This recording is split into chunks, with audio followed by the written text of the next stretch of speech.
যেন ভেসে আসছে। দেখি তো, পাশে তো বাবলা বল, নিশ্চয়ই ওখানেই বসে কেউ বাঁশি বাজাচ্ছে।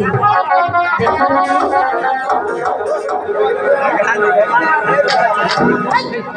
এখন আমি যাই, আমার গরুর পা ওই তো অনেক দূরে চলে যাচ্ছে। ওমা, কেবলই এলাম,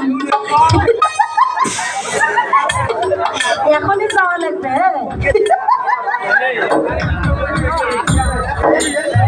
কতদিন থেকে আসলাম, তোমার বাঁশির সুর শুনে, আর তুমি চলে যাচ্ছ। দূরে চলে যাচ্ছে। তাই তোমার বাঁশি সুরে বন্ধু